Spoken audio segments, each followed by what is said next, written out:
A Starstruck Podcast. I'm a warrior. Welcome to A Starstruck Podcast, where resilience meets reality, and every setback sparks a comeback. When I jumped, my kneecap literally broke in half. Ended up finding out, tore my ACL. I tear my ACL at my highest point up to this point. I took a wrong step, hurt my knee. My ankle was turned the complete wrong direction. Because I have Tourette syndrome. That season propelled me to being first-round draft pick. Our podcast dives deep into the untold stories of athletes who've battled career-threatening injuries, adversity, addiction. The alcohol at the time wasn't helping my rehab process. What if this is happening because it's helping me further down the line, as you explained? That perspective shift really helped me a lot. Depression, ego, and financial struggle. Having a support system, that was huge for me. No, man, I've come too far to let this be my story. Always work hard, always prepared, and you never know when it's going to be your time to shine. Got it 10 o'clock at night, all right, I'm there. When Tamika Catchings went down with an Achilles tendon injury last season, Carlos Knox played a major role in her rehabilitation. Having nurse support, and then, of course, having you. And came out stronger. A Starstruck Podcast, hosted by Carlos Knox. This is what I want to do. I want to bring light to that type, that type of situation so people can understand. All right, you hear bus, but you don't hear nothing about what really took place. It wasn't a performance thing as far as being a bust. It was injury prone. I physically couldn't go out there and do what I wanted to do. Absolutely. So let's get into that. So you in the NBA, you're doing your thing. You had your very moment where you're up here. And that was just after Summer League. I remember one day I went bowling and I went to go put on my pants, and my pants was super tight. And that next morning, my knee was just blown up. And so this is before preseason starts. And, I go see the doctors, go get the MRI, got missing cartilage. So I don't really know what that entails at the time. I'm thinking, we're going to go in and just clean up some stuff and see if there's, if it's a possible, can he still play this year? Can he get through it? And I guess it must have been so bad that they went ahead and did the microfracture. And, that was a possibility, but that's not what I was thinking. I was thinking that, I'm going to play. They just going to clean it up and I'm going to be good. But when I woke up, it was like, you're out for a year. And, being the number one draft pick and all these expectations, especially in a city like Portland where their fans love basketball, I kind of felt like I let everybody down in that aspect. Just because I wasn't able to physically go out there and perform. It was tough at first, especially the microfracture surgery. You're sitting in that machine for at least 8 hours a day because you have to move your leg to generate blood flow to create the cartilage, but you can't put pressure on your knee. You can't walk on it. So you're literally, when I first got there, I literally put a bed in my living room because I couldn't walk up the stairs. So, and I was just be in the living room for 8 hours a day in that machine. It just bends your knee for you. It is very uncomfortable to sleep in, but you had to do it. That's all I knew. That's what the doctors told me to do. So I tried to listen. At that time, I'm drafted by these guys. These people are paying me. I'm their investment. So I wanted to do everything I needed to do to get back. But it was a very, I'm not going to say lonely time because I was just getting to Portland, so I was just getting to know everybody, but it felt lonely not having basketball be a part of me, which I've known since, the fourth grade. Yeah. Like an isolation period. Yeah, for sure. Mm-hmm. Did you ever get the full understanding of what a microfracture surgery is? Well, after the fourth one, yeah. Yeah. So for the people that don't know, what is that? What does that entail? So microfracture surgery is like missing cartilage in your knee. And depending on where that cartilage is, when your knee bends and bones, it could really hurt somebody. And so what they do, they go in and they poke holes. Well, they got to clean up that floating, missing cartilage, and then they poke holes in the bone to create blood. And then when the blood comes, that knee got to bend to start creating the cartilage to start regenerating itself. And it just takes a lot of time. But I think for a lot of guys, and it's a lot of big names who had it, but for me, I lost my athleticism. Yeah. It just kept going down and down. And it was to the point where when you're off your legs so much and you can't really put that pressure on it, like for so long, like how do you get that back fully? Yeah. There's a couple of people that went through it and became, the player that, people thought they were going to be, but it's a lot of us that went through it that you just started to go downhill because you just wasn't the same person. Yeah. I watched a special on Penny Hardaway. He talked about how it was hard to get back. Yeah. Athleticism and, kind of ended his career as people knew he would be, and, it just ended what he was trying to represent, But, so with the microfracture, okay, this is the beginning of your NBA career, correct? Okay, so after the microfracture, okay, you're back. Did you get back? I know you said you didn't get back fully. What started the downward spiral to every injury that you were involved in after that? So after the first one, I sat out that first year. Okay. At that time, it was we needed people to guard the Shaqs and the Yao Ming. Yeah. So, I ended up putting on weight. I ended up getting 315 all muscle, like less than 10% body fat at 315. And then, trying to hold that with that microfracture, I think that was a lot for me. And I really didn't feel comfortable at that type of weight. So my weight fluctuated for a while. And, that was a big struggle for me too. But then I played, a full year, my second year. And then I played 20 games my third year. And I want to say that 20th game, just the power I had and the way I jumped to block the shot, when I jumped, my kneecap literally broke in half to the point where it was whole kneecap down here. I read about that. And I guess the doctors told me, like, the way my foot was turned and the power just going through my legs, like, literally was over, like, 1,000 pounds of power, and it just ripped my knee apart. And that was really the downfall, because for me, rehabbing back from that, there was a wire holding my kneecap together. And so trying to come back from that surgery, the wire would irritate everything around in my knee. And so tried to get that wire off, and I'm close to coming back. And I remember I was just playing around, shooting in the practice gym. I just did a little spin move, nothing crazy, legs straight. It wasn't even fast. And you just hear, repop that. So now I'm out that year with that. Yeah. And while I'm recovering from that, microfracture on the other knee. Then while recovering from that one, microfracture again on that same knee. And now another 8 months.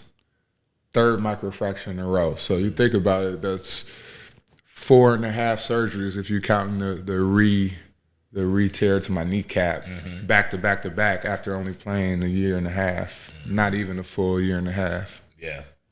And see, this is why a star is struck. The people who believed in me and got me to this point, even though it was out of my control, I really felt like I let them down. And when you get to a point like that, you kind of escape, and I isolated.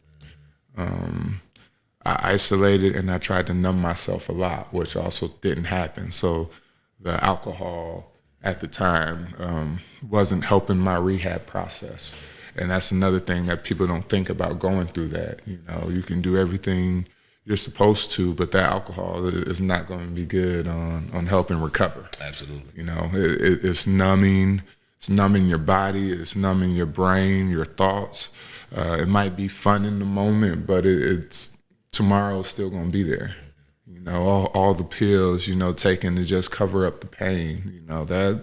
That stuff was kind of got you in a depressing mood. And you don't think about it in time. Like, all I was thinking about was actually just trying to not be in pain and get some sleep. What can you give anyone, again, that's going through the same thing that you went through? And obviously there's different levels. We understand that. But just what it takes to be resilient, overcome things, and then live a beautiful, prosperous life. Well, I will say this: going through the injuries and coming back from the injuries to play after not playing for 3 years, that taught me resilience. I was in a dark place and I got myself out of it, and that taught me that no matter what, I can always get myself out of it.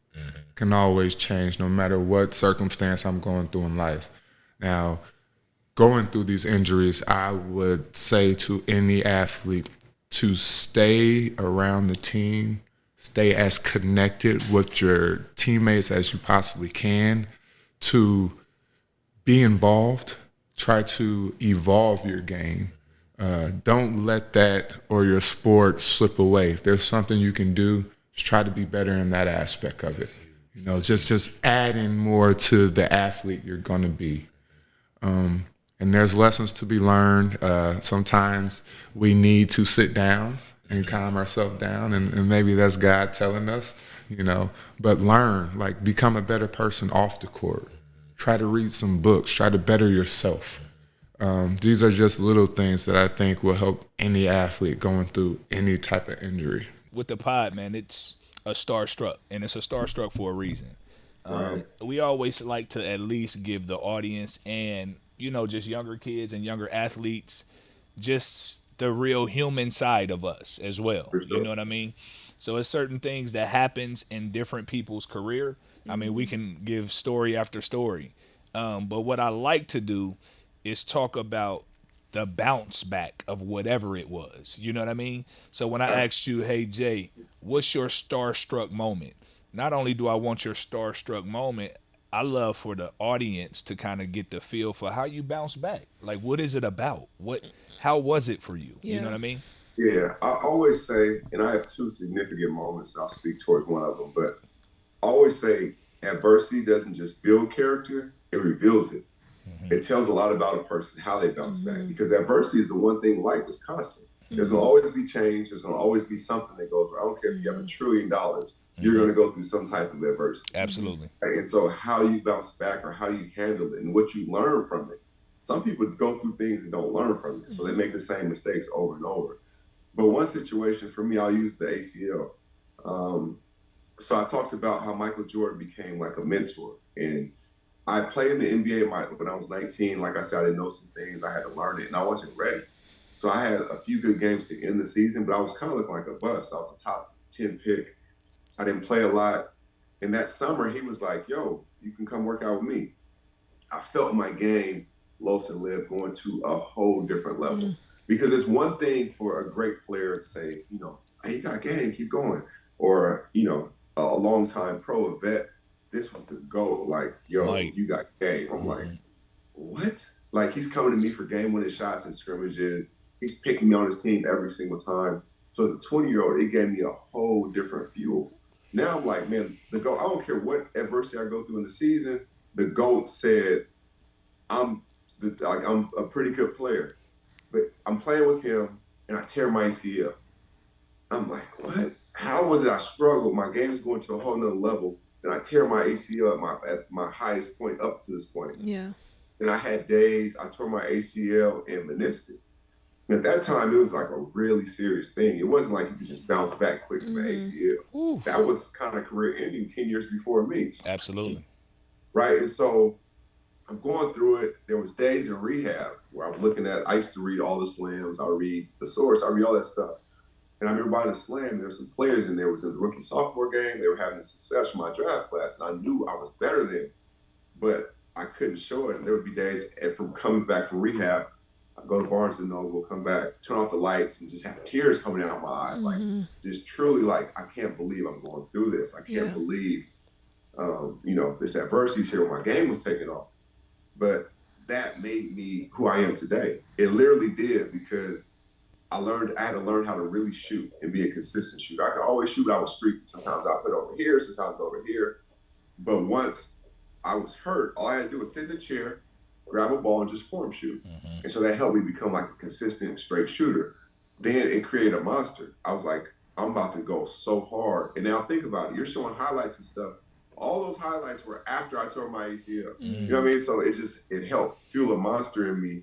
And I was like, you know what? It helped me in life too, because I'm like, I can handle adversity and be okay. Mm-hmm. I can respond to it, learn from it, and help somebody else. A Starstruck podcast. Right? It's more leaning towards a star being struck in their life. You know what I mean? Mm-hmm. Injury, rehab, mental, emotional duress, anything that you want to kind of put on top of a star being struck. And I just want to know, is there a story?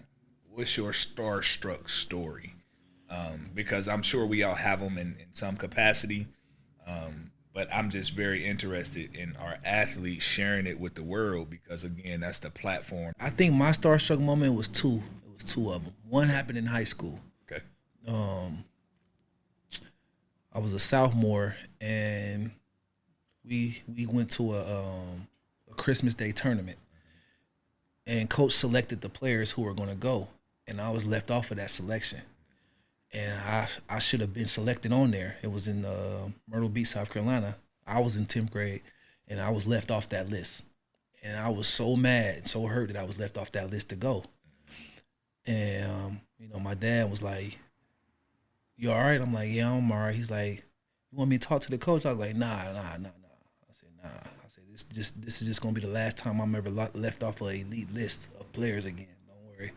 And so that right there drove me to – while they was gone the whole time, I was working out. I was even working out with the freshmen, practicing with the freshmen, like getting my game right. And that year, we made it to the state Final Four, and they put me in the game, and I only played like 16 minutes and had like 12 points, which carried over to my junior and senior year, which, we won the state. I was first team all-state tournament, and I, got some honors.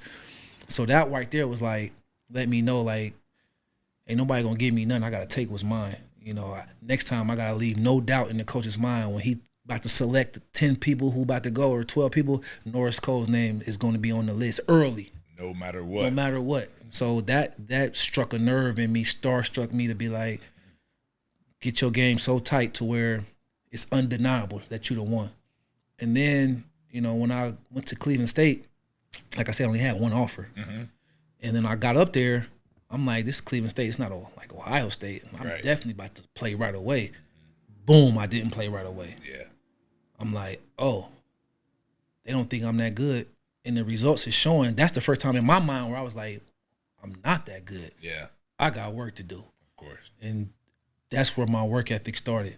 3 workouts a day. I learned how to work out. The All-American player that was there, all-conference, Jonathan Bullock, showed me how to work out. Mm-hmm. He worked out 3 times a day, morning, midday, and midnight after practice, because we got to practice. Mm-hmm. And I did that for 4 years, 3 workouts every day, took Sunday off. And that's how I became what I became. That's perfect. Yep. Yeah. That was my starstruck moment, not playing a lot as a freshman. Yes. Yeah.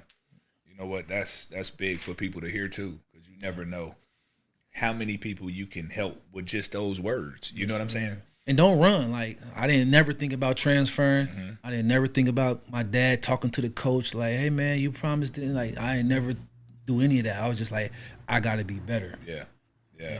And that's my way of being accountable, because, nobody going to fight for you. Yes. And if your skills are that good, if you're that good, it's going to show. Mm-hmm. So I worked to a level to where it was going to be undeniable. Yeah. Coach got to play me. Not only he got to play me, he got to start me. Not only that, he's not going to take me. He's not going to feel comfortable taking me off the court. I'm going to be in such a good condition. My skills going to be so sharp that my college coach, he didn't even like taking me out the game. Yeah. So that's what struck my freshman year from not playing. Like, I want to be so undeniable that he don't even feel right taking me out the game. Absolutely. See, and that's repetition. Yes, sir. Repetition removes doubt. One of the most serious stories was when we was, when we played Boston. Mm-hmm. Boston was a nemesis of ours. Every time we played them, they talking trash, especially a guy named Jason Terry. So it was, it was game, TNT, might have been ESPN game. I turned it over. But I stayed, after I turned it over, I like got right on defense and like tried to force a steal. And D-Wade back tipped and we got the possession back. Mm-hmm. D-Wade to Chalmers to Cole to James. Bang! JT just happened to be at the wrong place at the wrong time. Now, I could have laid it up. Mm-hmm. That's what I, could have did. But I'm like, you can hear LeBron when he runs. Like a freight train. And his feet be like, you can hear. Right. And so when I heard him, I was like, oh, I'm about to lay it up. I'm not going to look, though. So I ain't going to give it away. So I got it. And then I went like I was about to lay it up. And that's why Jason Terry jumped, because he thinking I'm about to try to just lay it right over the top of it. Right. But then when I went to lay it up, I tossed it back. That was nasty, too. It was boom. That was nasty. I didn't think at the time, none of us thought it was going to be like legendary. Like, they have an anniversary for that. They play that every day. I know. We didn't think that at the time. We was just like, it was nasty, it was cool, but Brian always doing something nasty. Right. Man, that was like, the people be saying that's like the best dunk they ever seen. Like, Cole, man, that's the best oop you ever threw. And I'm like, man, like y'all thought that. I'm like, really? Right. But that was special. That is definitely special. How was Bron's work ethic? I mean, obviously everybody knows, the world knows that, he's a tremendous worker, but we got a guy that's right next to him every single day. I mean, what's that like? Yeah, so Bron he's like a model of like consistency, and he's a creature of habit. 6:30 a.m. his day starts. 6:30. I mean, he eat breakfast. He eat a certain breakfast every day at a certain time. He stretch at a certain day at a certain time. He work out. So he's a creature of habit. And so I learned how to put myself on a schedule, a professional schedule, and like what time I need to eat, or what time I'm gonna stretch, what time I'm doing treatment, what time I'm doing my extra work outside the team, work out with the team, post practice work, ice, cold tub. So I watched him because he's a model of consistency. He did that every day. He's a special athlete already. Like God, he knows that God gifted him with things that none of us can ever have. And what he does is he maintains it and takes it to the next level. Yeah. And he really, really, really focuses on his body a lot. Like he might focus on his body more than his game, it seemed like, because he makes sure that his body can perform at that level. And so that's what I learned the most, playing with him. At all times. And like him and Ray Allen are the reason why I work out year round. Because, a lot of people after the season, they take a month, 2 months off and all that. Brian works out all year round. Yeah. Now the intensity obviously changes, but you work out year round so that when it's time to rev up, you don't have those knick-knacky injuries. You're always ready to go. And I took that from him. And that's how I'm able to be in year 14, still in shape. I stay in shape year round. Anytime if something come up, hey Cole, can you hoop? I'm ready to go. Absolutely. And I learned that from playing with Brian and Ray Allen, because they stay in shape year around. And you learn how to gauge it. Like you ain't killing yourself right after the season, but you might go from, obviously we run a lot during the season. You might go from running to riding your bike for miles, doing Versi climber, doing Orange Theory classes. That's gonna keep your cardio up, keep your legs up. You can lift maybe a little heavier after the season, or you can lift lighter depending on your body type, but you lift in the summertime just to stay active, stretch and do all that. And then when it get close to revving up for the season, you get back on the hardwood and run more. Yeah, for sure. But when you get back on the hardwood and run more, you're okay, because you've been riding your bike for miles. You've been jumping rope all summer. Yeah. You've been doing your Versi climber and all that, so that the shock doesn't, you don't pull no muscle. And so that's what I learned from Brian. He works out constantly, and I took that from him.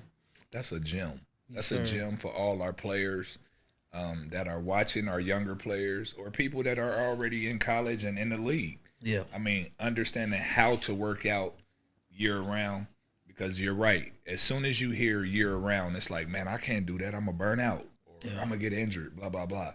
But You won't. That's perfect. You talked about this a couple years ago, and wanting to have the show and wanting to have the podcast and really talking life stuff that we deal with as athletes while we're in it and even beyond. So I'm happy to be here and always thankful to be able to support you. Because by the time my senior year comes, I'm coming in and we wrecking shop. Like, that was my mentality. And that game, we were playing Mississippi State. at Tennessee, came in half court, did an in and out, came out, dribbled all the way down, and jump stopped right underneath the basket. And then I just remember waking up and I was looking up at the ceiling. I'm like, how did I get down here? Go into the locker room, end up finding out, tore my ACL. So in that moment, I'm like, man, my dream of going to the WNBA, like everything is just gone.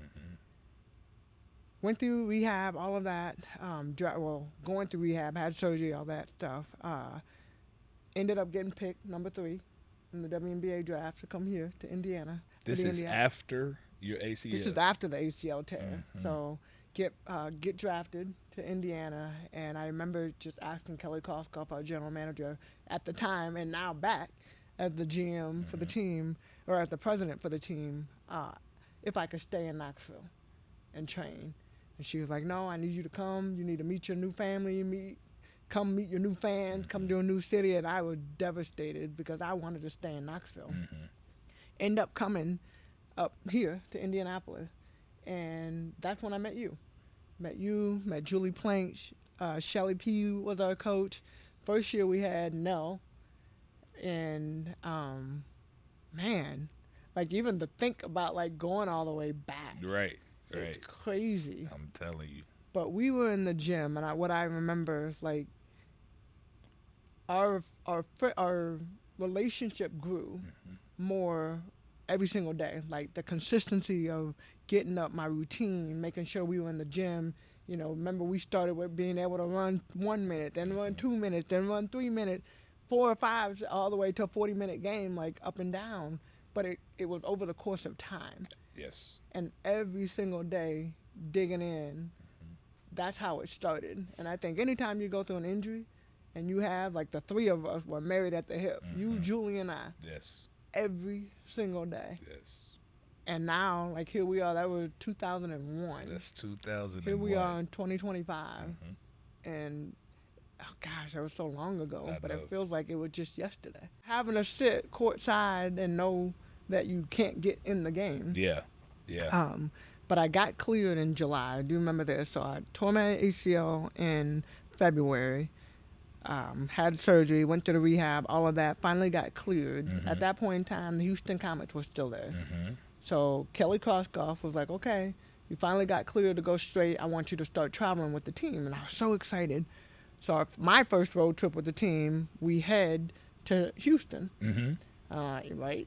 All right.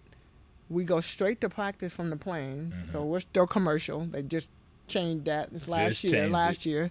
So we fly. We go straight to practice. Get in the gym. Everybody getting ready. I'm ready. I start running straightaways. And I feel another pop in my knee. So now I'm like, all right, like what happened? Yeah. And I'm trying to find Jenny Moshak, or no, not Jenny, Holly Heitzman, our trainer there. I'm trying to find Holly without making a big scene. So I'm limping around. I finally go to the training room in Houston, and Holly looks at my knee. They send me back, so I don't even get to see the game. I come back to Indy. So first time I tore my ACL, second time I tore my meniscus. Same knee. I had surgery, so now I'm like, okay, well, that's a wrap. Yeah. Like, I didn't know if I felt like I was going to have a chance to come back in that year, but, yeah, after that, so shut down. Tell me this, how was it mentally? Because we share a similar story, the injury, and honestly, that's what the show is about. I mean, that's exactly where my inspiration comes from.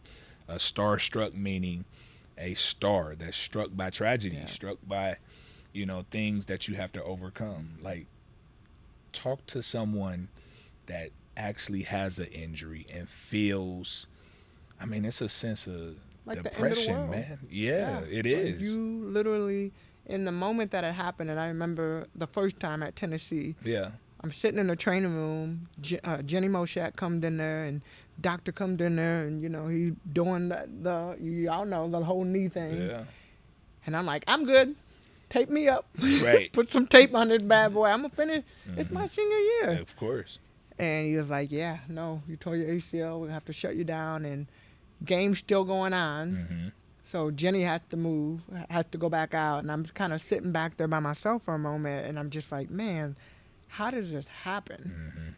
But I will say that's when my faith became stronger. And I had faith before. You know, I rededicated my life to Christ my sophomore year at Tennessee. So now fast forward 2 years, and like I feel like I'm strong in my faith. But when you go through a moment like that, it's like the end of the world. And I know for me, most of my injuries, for me personally, have happened when basketball has become my God. When it was something that like I am driven, I'm going like this ball is life. You know, you hear ball is life. Yes. And to go through that, and you're sitting in the locker room, and there's nothing you can do. You want to replay and go back and rewind your life to get back to that moment and not make that play. Yeah, that's real. I'm not going to do a jump stop. This time I'm just going to go up off of one leg and come back, and everything's going to be fine. And you can't do that. So I think from a mental standpoint, it was really surrounding myself with the right people. Yeah. You know, my sister was playing overseas at the time in Sweden, Taja, and she ended up coming back, living. Did you ever feel like you were falling into depression at all? And if not, if so, how did you get through whatever it was? You know? Not, honestly, there's so many ups and downs through the injuries, right? I don't know if, like, my sister was always there. My mom, like, we are really close as a family. So I think having the strong support, like having their support, and then, of course, having you and having Julie and having the team and having people that were around, like, yes, you get that hollow feeling. Yeah.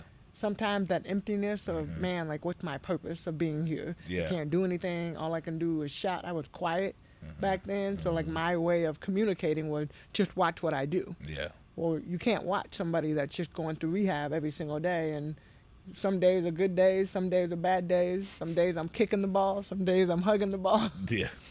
You For know? sure. Like, you go through all of those that. are the things I know. I remember. Absolutely. Yeah, for sure. The good days. The good days, man. But I don't think I was in depression. I think it was more of trying to stay prayed up and really, like, trying, which is how I am now. Yeah.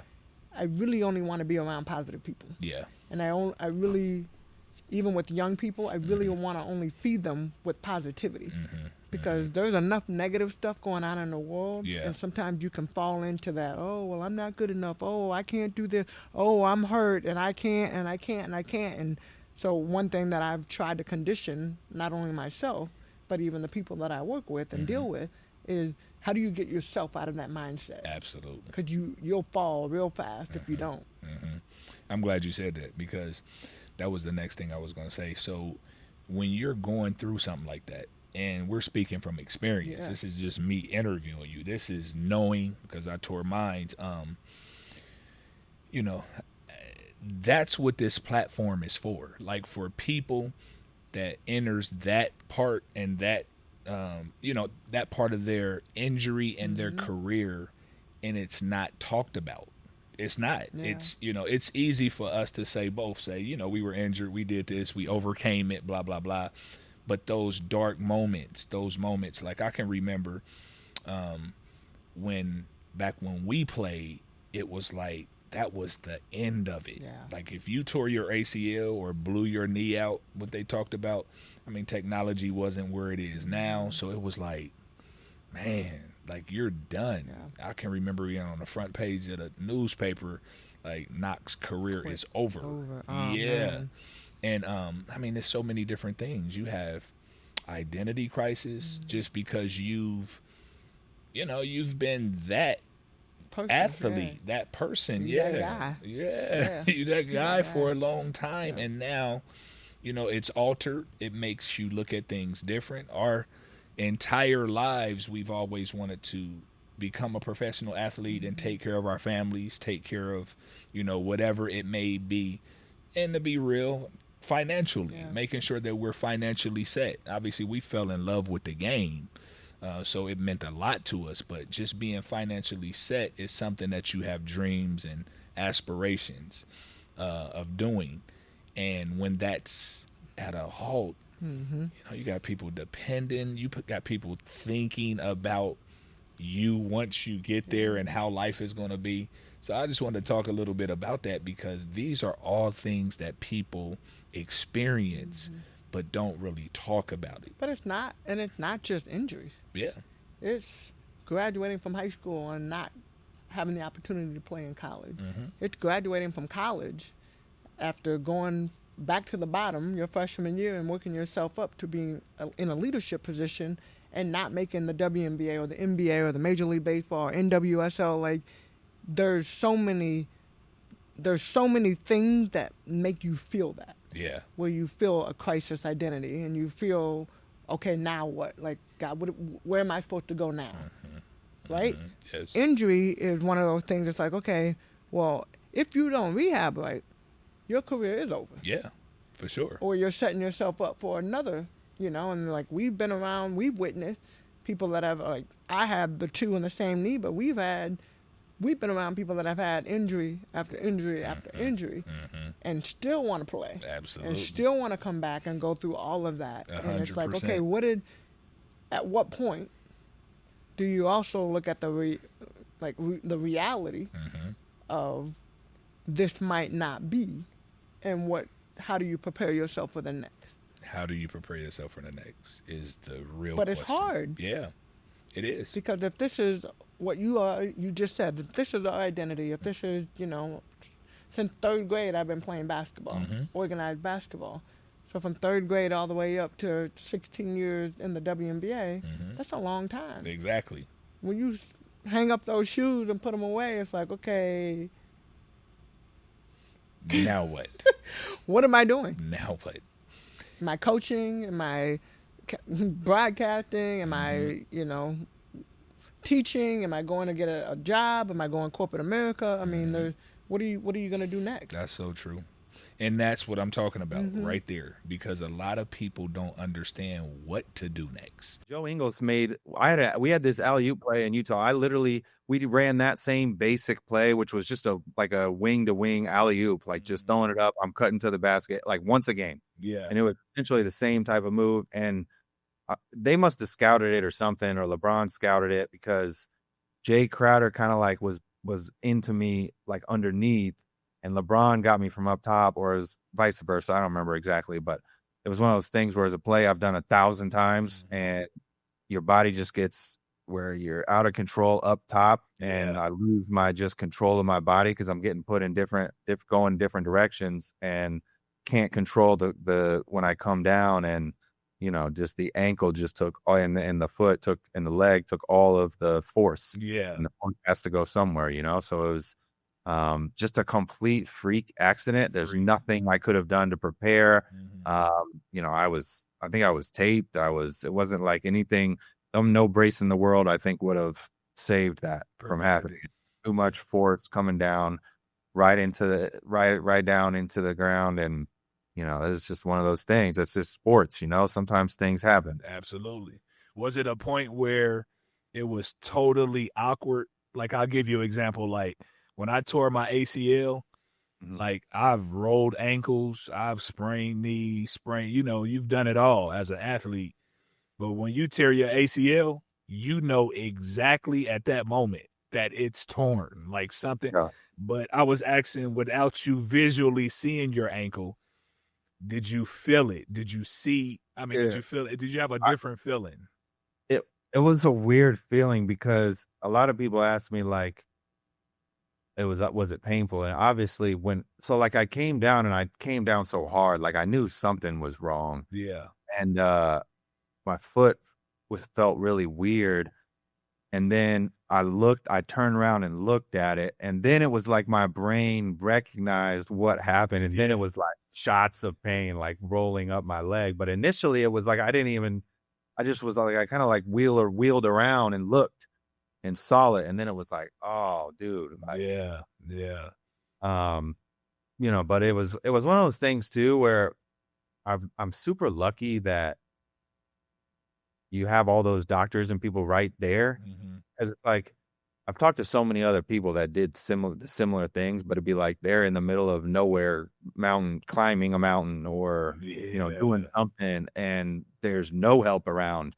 And thankfully, within 30 seconds, doctors trainers rush onto the court, and they immediately put my ankle back. Yeah. And at least like get it back in the right position. Which, like I said, I'm thankful for. But yeah, man, that's certainly an awkward feeling. I know it, man. So after that happened, like, how was it? Like, mentally, what did it do to you? Man, it was tough. Initially there's an outpouring of support, right? Like, and it was such a high profile thing because it was the first game of the season and everyone was excited about me coming and playing in Boston. Like, I had support from everybody, and like on Twitter, like I had all kinds of athletes, high profile celebrities, like soccer players, like from Europe, like everyone sending messages and tweeting about it. And so, like I said, initially it's like this, but then, and you know how the world is, man, like 3 days later, a week later, it's moved on to something else. Yes, and, I think I got to a point where I'm basically following the team, and you're just like sitting there just depressed, man, and reading all the comments and all this stuff. And so I got to a point where I had to basically get off of all social media, because I was just not in a good place. You know what I mean? Like you're just scrolling through and overanalyzing everything and thinking about things you shouldn't be thinking about. And so I had to get to a point where I just was like, all right, I'm done. I got to get off of social media completely. Yeah. And I actually I have Instagram, I have Twitter right now, but it was actually good for me because it was like, I don't really do that anymore. Like I do it a little bit just to like, as far as putting stuff out there, but like, I don't read any of that anymore. I don't scroll. I don't do any of that. Right. It was honestly, it was the injury to where I had to do it because I couldn't sleep. I'm just sitting there like you're just obsessed. You're reading all the comments. And to make matters worse, and this is a human nature thing, it's like, I think Boston, we went on like a 16-game win streak. And I'm sitting there like, man, Right. lose one, please. Like, can you guys act like you need me? Like that, I would be a big part of your team because they were balling. See, that's a real statement. Some people won't make that statement, but that's real. That's 100% real. If you sit there and say that you would be super happy for the team playing so well without you, are you even a competitor? You know? Right. That's 100%, man. That was also really hard to watch because it's like, yeah, I am like, I'm happy for the guys and happy that the team's doing well, but I'm pissed that I'm not a part of it. And it's like, they don't need me. 100%. You know what I mean? And so, I mean, certainly like I had talked to multiple therapists, and I think one thing that was really helpful for me was, and I'm just thankful at the time that I had people around me. I mean, at this point in time, I'm married. I have 2 kids.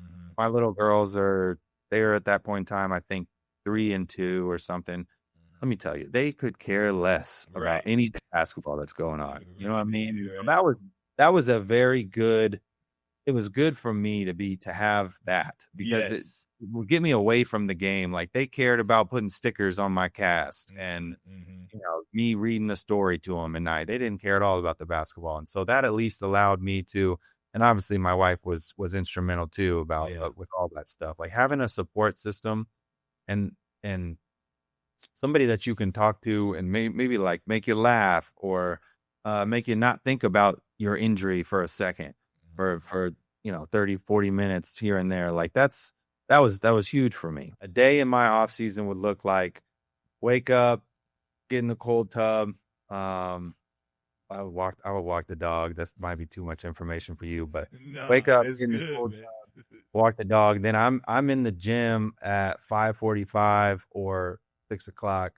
And we're in the gym for hour and a half, you would say. So you probably, get warmed up, get loose. That's when I would just do like form shots of the rim, and you're kind of just 15 minutes of that's not really. I'm talking to Rob or Jason. We're just kind of shooting the breeze. I'm working on my form. But then it's an hour, depending on which day it was. Let's say I lift on Monday, Wednesday, Friday. So if it's a lighter day in the court, it'll be 45 minutes. If it's a longer day, we needed to get more stuff in, it'd be an hour. And it's hard. And I'm out of there by 7:15. I'm then going to, like I said, if it's a lift day, I go do my lifting. Now, my lifting stuff was all basically stability, mobility, flexibility. It's the Greg Moore stuff, right? We're not doing power lifts. We're not doing Olympic lifts. Like, I'm a basketball player. I need functional strength. And, so then I'm out of there by 10 o'clock, 10:30, and that's my day. And I do that 5 days a week. And then because I had a family, I didn't need to do anything. I wanted to have the weekends for me and my family. So Saturday and Sunday are my recovery days, but then I'm back at it again Monday through Friday. Yeah. Did you ever shoot in the evening, like just as a secondary? So towards the end, like when I needed to get like towards month out for training camp, I would do night shooting probably 2 or 3 days a week. Yeah. And probably go get another 400 makes, something like that. Yeah. What does that look like? Like, I know you talked about 22 to 25, 22 for 25 each spot. I mean, was that just a number you was throwing out, or is that something that you done? No, I would do that a lot on days where it's like I don't want to do too much movement because I gotta like recover, and I couldn't crush myself to the point where my next day is gonna be terrible. Yeah. So on days like that, it's pressure. It's like, okay, you got to hit 22 for 25 or you owe us a sprint. Now, one thing that I always did with Rob and Jason that I felt like wasn't that hard, but they said they've done it with other people and they can't do it. At the end of every workout, I'm making 30 free throws in a row. We're not leaving the gym. Yeah. And that's something that I feel like free throws more than anything is mental. Yeah. But like you got to get your reps up. And so like we talked about with the pressure thing, like 30 in a row it's definitely not impossible. Like I said, I did it every workout, but it's not easy. You basically got to be focused for those 30. You got to focus up and make 30 free throws in a row. And so I would do that a lot to finish my workouts. The actual Tourette's syndrome, for the people that don't know a lot about it, including myself, just give us an overview of it, like how it was for you, how you're handling it today, and just, some of the challenges that you faced, having that. Yeah, well, it's a neurological disorder. And the way I explain it is your mind and your body on two different wavelengths, right? So if I hit this glass and it didn't feel good, if it didn't roll off my knuckles the way I want it, I have to keep hitting it. Even if I hit it hard and it hurts, I still have to hit it hard until, and this was one of the things I would do growing up on the basketball court. I would hit the court. And it would be so painful. But my mind and my body have to feel like it's on the same page before I can go to something else. But it'll draw me back to it constantly. And so whether it's something like that, reading, if I'm reading and it doesn't roll off my lips the way I want it, the words, or if it doesn't roll off my mind the way I want it, and let's say both are going, I'm doing both, and say it rolls off my mind and my lips the way I want it, but I don't understand it. All of those pieces have to be together. So it might take me 20 minutes, man, to read a page. And so when I was in junior high school, they thought I was slow in learning as a result of that. And they forced me to go into a special LD class. Yeah, was what I they called it remember back LD. then. Yeah, for sure. And man, I was devastated. I say, Mom, I don't belong. Please don't let them do this because, that stuff could damage you. Yes. And I was just fortunate to have a teacher at the time that said, look, if you can show me within a few months, we'll get you out. Man, I buckled down. He said, you don't belong. I said, that's what I was trying to tell you. But Tourette's is your mind and your body have to be on the same page, or you'll constantly. And I could be working out sometimes, and in between, I'm holding my breath and and that tires you out more. Yeah, for right? sure. But also one can say it's getting you in shape too. Yeah, for sure, for sure. Right. Yeah, building. Exactly. Right. So it was waking up in the morning. It may take 45 minutes to an hour to get out the house. Wow. Because I might get out the bed, it don't feel good. I got to sit back down, get back up, sit back down, get back up. I'm putting on my shorts. I take them off because they didn't roll off over my leg the way I wanted. Shirt. I mean, it's one thing to the next. Walking through a room, walking back through. I mean, your mind is, you're trying to get a balance. And man, it's just constantly playing tricks with you. And so this is how I usually describe it. Even with dribbling the ball up the court, I'm going, now it took me an hour to get out the house. Now I'm on my way to the basketball court. I'm dribbling, pop, pop. If I would mess up 2-3 times on my way to the court, I would have to back up 10 steps where I came from and do it again. And so I'm constantly doing this. That may take me 45 minutes to get there. I get on the court, then I'm going through my stuff. It don't feel right. It don't go in the way I want it, right? All of these things, that may take me on that hour and a half. Then I'm leaving the court. It doesn't feel right. I'm back on the court again, doing that same workout another hour just to make 10 shots the way I want to make them. But what I didn't realize was I did and I didn't. It's a headache, but it's also building me. Building me in ways that would have never built me without it.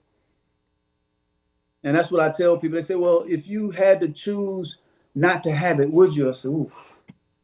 I said, man, that's so enticing. Because, man, it's a headache, I ain't gonna lie. But I've also witnessed the major benefits. Ooh. And I don't think God gives us something that we can't bear. And I said, I said, I probably opt to keep it because I was always taught to be courteous and all of those things growing up. But having something that's in your face humbles you even more because you can't hide it. And also just with basketball itself, and this is the quote I usually tell, and I was just thinking about it one day. I said, you know what? I would opt to keep it because I don't think I'd really be the person. Do I think I'd be courteous and all? Yes. But I don't think I'd be the person I am and nor the basketball player. I said, because Tourette's took me where I myself would not have gone without it. I wanted to stop an hour and a half. Tourette's said, no, you got to play me now. You got 10 shots to make while you tired. And you can't have no glitches. Even if you have a glitch in it and you made it, that don't count. It don't count. It have to be 10 in a row. And if you made 9 in a row, none of them hit net, all your moves are perfect, and that 10th one you hit, it went in, but you skimmed the rim, you can't go back and retake that shot. You got to start at 0. And you got to do that. And that's what would take me another hour and a half after the first hour and a half. That's what used to almost kill me every day. Because I couldn't rest because that's cheating. I have to still push myself through it because if I slow down and take it easy, it's cheating. Start over. I was like, man. I mean, literally, I would be scared. There were times I literally could. And then finally my breath would come out, man, tears would flow down my eyes. I said, please, God, help me. I would be scared. I'd be like, man, I'm gonna kill myself out here if I don't get control over this thing. But continuing to work out and push. Every single day. It's like I would wake up on days and I'm waking up, man, and I sit in that bed. Some days later, I'm crying. I'm like,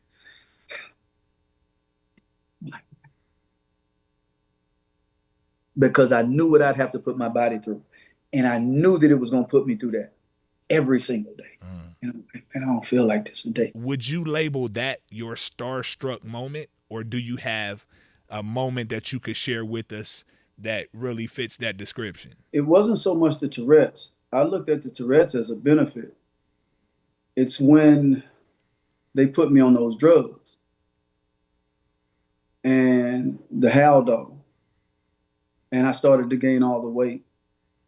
And man, when I gained all that weight, I went into my first year at the NBA, man, I was 19% body fat. Wow. You know, and I was miserable. I felt, and I didn't realize until I was doing the Stand documentary, a guy that was on the set had Tourette syndrome. He said, hold on. He said, stop. You were on what? I said, how, dog? He said, do you know what that is? Other than a drug that they gave me, no, that I eventually I just had to stop taking.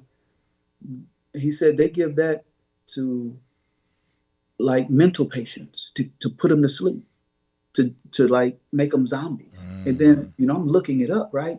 You know, like psychopathic, you know, he said, you did all of that? Taking Haldol? That's impressive, man. And then when he said that, I said, I was joking with him. I was like, man, you're going to make me reach behind my back and have myself right, back. exactly, yes. I said, what? He said, yeah. So when I went to Denver, man, that was my first, I was thinking about quitting. I was depressed. But I walked into a grocery store and I picked up a magazine and it said, he's a bust. Man, when I saw that, man, there was a dude with me because it was the summer after the first year or the second year. See, he's a bust. A picture of you? In the magazine, called me a bust. And I looked at him. I can remember like yesterday. I'm in Safeway in Denver. I looked. And that's what training, consistency. If you're fortunate, it comes to your aid when you need it. You know what I mean? Because you've been through this before. These hard. I said, no, man, I ain't going out like that, brother. I said, this is it, starting the day. So I started to fly them in. And I would give them one of the cars. I say, I'm going 2 days. I would be on the Stairmaster for an hour. I ended up coming back, losing 40 pounds. And that's when I ended up getting back to my high school weight and got the most improved player. Wow. So that right there, it like pissed me off. It's like, no, man, I've come too far to let this be my story. I'm a warrior. Anything you place in front of me, I'll be victorious.